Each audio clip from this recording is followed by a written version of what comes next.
Hola, ¿qué tal? Quiero comenzar con una pregunta. ¿Sabes cómo tu lenguaje puede transformar tu realidad? El lenguaje del ser humano está formado por creencias, pensamientos y juicios. Ese lenguaje nos da una identidad. ¿Quién soy yo ante mí mismo y ante el mundo?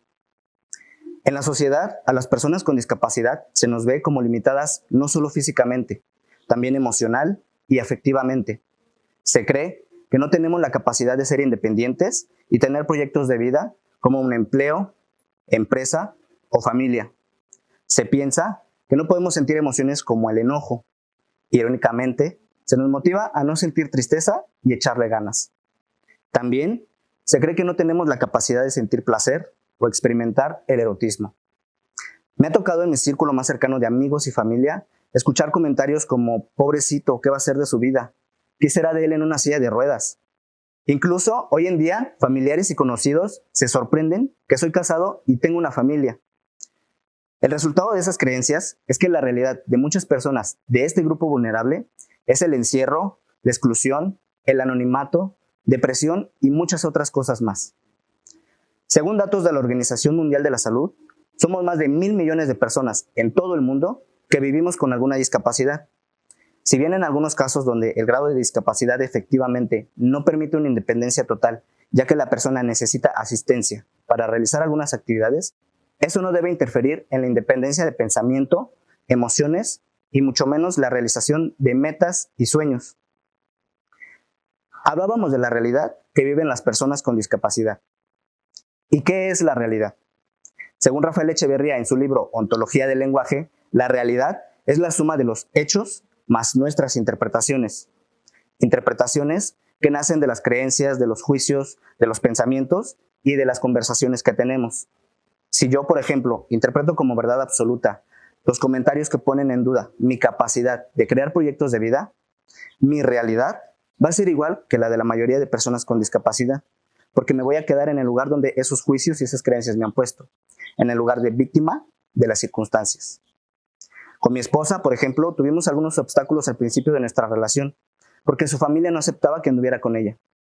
Creían que por tener una discapacidad no iba a poder darle una buena calidad de vida.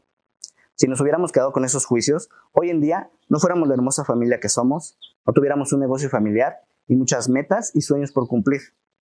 El punto es que si cuestionas, aunque sea un poco, las creencias y los juicios que te rodean, puedes llegar a la conclusión de que no eres lo que otros dicen de ti. Yo lo hice, cuestioné y empecé a pensar de forma diferente sobre mi condición y sobre lo que quiero y puedo en la vida. Ahora me pongo como protagonista y en lugar de afirmar que no puedo o que soy víctima de las circunstancias, me pregunto: ¿cómo quiero vivir? ¿Qué quiero lograr? ¿Cómo sí puedo hacerlo? Y es precisamente cuestionando y transformando las creencias y los juicios como he podido crear una realidad distinta de la discapacidad en mi vida. Una realidad en la que he sido atleta de alto rendimiento, he estado entre los 8 mejores nadadores de América, soy activista y actualmente coach de vida. Mi trabajo es cuestionarme para evolucionar, cambiar y reescribir mi realidad. Cuestiona y analiza lo siguiente: ¿qué lenguaje te rodea? ¿Ese lenguaje te pone en el lugar de víctima o de protagonista? ¿Qué creencias puedes cambiar para lograr eso que deseas? Los seres humanos estamos rodeados de juicios y creencias. Lo importante es poder distinguir los que nos impulsan a lograr nuestros objetivos. Es ahí donde comenzamos a transformar nuestro lenguaje y a crear una realidad distinta en nuestra vida. Quiero terminar esta charla citando a Jorge Font, un conferencista y compañero en la discapacidad que también ha ido creando su propia realidad.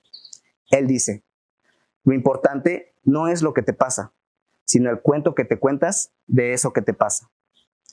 ¿Qué cuento te estás contando tú? Soy Amado de la Rosa, coach de vida, y yo creo mi propia realidad. Muchas gracias.